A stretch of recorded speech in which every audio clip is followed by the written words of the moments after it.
ولقد آتينا إبراهيم رشده من قبل وكنا به عالمين إذ قال لأبيه وقومه ما هذه التماثيل التي أنتم لها عاكفون قالوا وجدنا آباءنا لها عابدين قال لقد كنتم أنتم وآباؤكم في ضلال مبين قالوا أجئتنا بالحق أم أنت من اللاعبين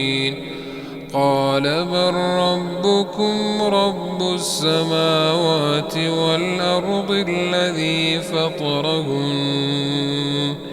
وأنا على ذلكم من الشاهدين وتالله لأكيدن أصنامكم بعد أن تولوا مدبرين فجعلهم جذاذا إلا كبيرا لهم لعلهم إليه يرجعون قالوا من فعل هذا بآلهتنا إنه لمن الظالمين قالوا سمعنا فتى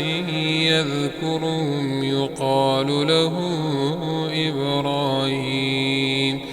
قالوا فأتوا به على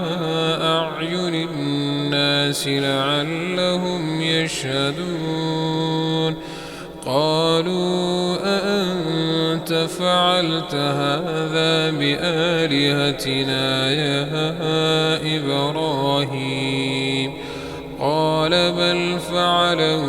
كبيرهم هذا فاسألوهم إن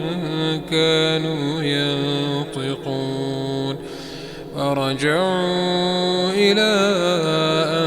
أنفسهم فقالوا إنكم أنتم الظالمون ثم نكسوا على رؤوسهم لقد علمت ما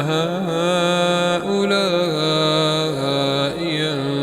ينطقون قال أفتعبدون من دون الله ما لا ينفعكم شيئا ولا يضركم أف لكم ولما تعبدون من دون الله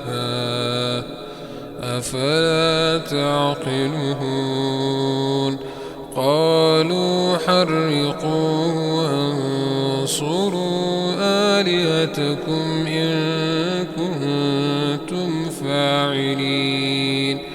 قلنا يا نار كوني بردا وسلاما على